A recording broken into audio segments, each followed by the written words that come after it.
I could see hate in their eyes. 5 of them, and they're trying to come around to surround me. They were all closing in on my car. Bro, what in the hell is going on?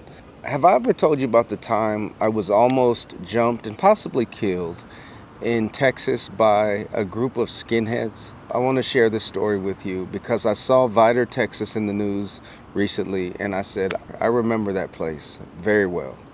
So I was booked to speak at this university for this distinguished lecture series, and I was flying from another speaking engagement. And so I remember having to catch a late flight.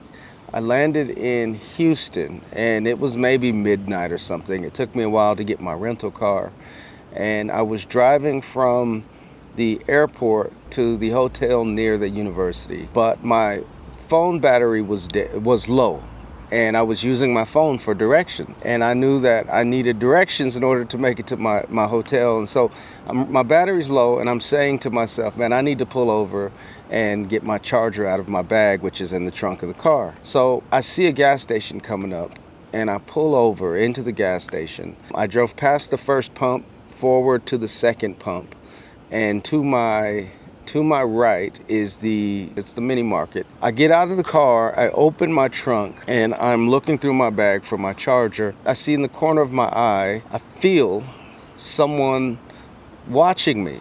It was just random, but it was intuition, instinct, Holy Spirit. I look to my right, and I see this bald-headed white guy with eyes just locked on me. And I'm like, okay, whatever, maybe it's just a bald white guy staring at me through the window. Whatever. I grab my charger, or I'm looking through my bag for my charger, and I hear the gas station door open. And I look back and I see a group of white guys who are all bald-headed coming out of the gas station. Again, I'm at the front pump, there's the back pump, and then behind the back pump is maybe 15, 20 feet between that first pump and those guys and the store entrance. I say that to give you a sense of the distance between me and the guys coming out of the store. I'm looking through my bag, and I feel this negative energy, and I hear one of them says something to me. I turn around, and it's like 5 of them, and they're starting to spread out, and I can see they're trying to come around. If I let them, they're trying to come around to surround me, but they're walking slowly. I don't know what they said, but they and I wasn't going to stick around to find out what they were saying, but I could see hate in their eyes. I don't remember if I grabbed my charger or not, but I do remember jumping in that car, and while I was driving off, they were all closing in on my car. And I sped off and drove away just confused, like, bro, what in the hell is going on? And I make it to my hotel. I go to sleep, wake up the next day, and I meet my host, and I tell her about the experience, and she says, oh, you were in Vidor, Texas. You were in Vidor. It's a sundown town. They used to have signs where black people needed to be out of town by sundown. We're not welcome there. And I was just blown away, like, bro, I had no idea, never heard of Vidor, Texas, and spoke, went home, and was just like, bro, that was crazy. About a week later, or 2 weeks later, I saw in the news that a black man had been killed, and his body was found in a ditch not too far from the gas station that I was at. And I remember like Googling it. I'm like, bro, I was right there. I felt in my heart, I was absolutely certain that the people who killed that brother in Vidor, Texas, were, at least one of them was in that group that tried to surround me at the gas station. And so that was all bad, man. This hate is still alive and well in the United States and around the world.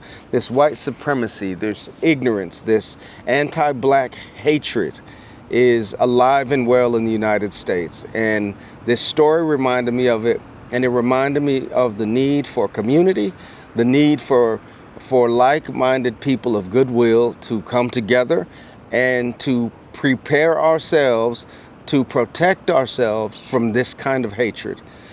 Of course, we need our school systems to teach our students about our history, because I believe a lot of white people are as much victims as they are suspects in the crimes they're committing.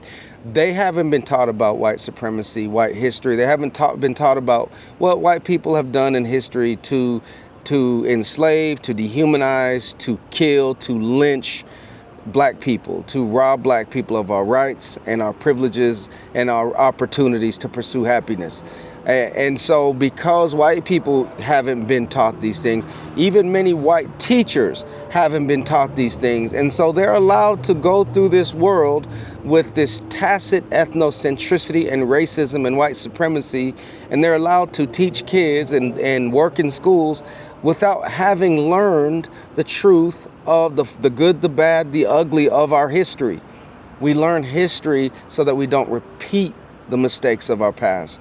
But if we rob people of the truth of our history, then we're doomed to repeat that history. And that's really what's happening right now in the United States. The lack of education about American history, all of it, is producing students who are unaware and ignorant of the very real history of the United States, and are being fed lies and are being fed racist ideas, and they're being perpetuated, and they're creating more and more problems in this country.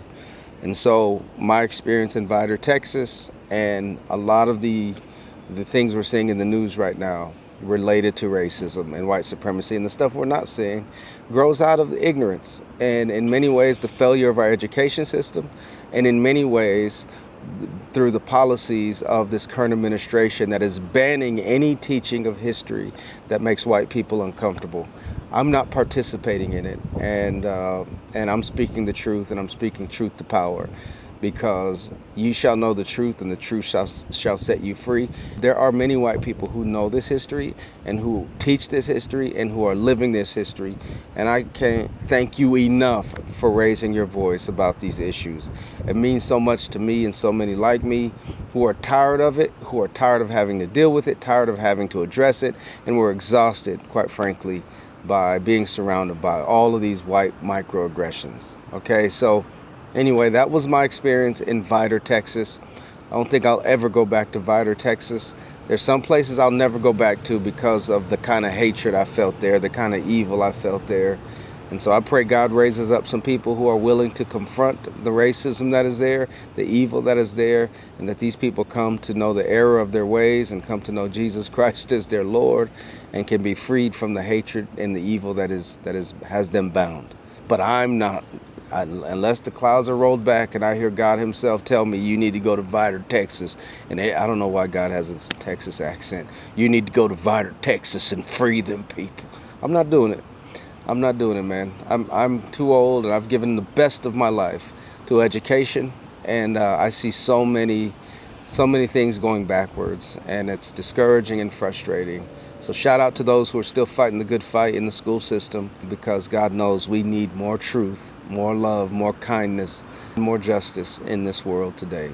All right, I'm your friend, Dr. Manny Scott. Thank you for listening. Thank you for watching. I'll check in with you later.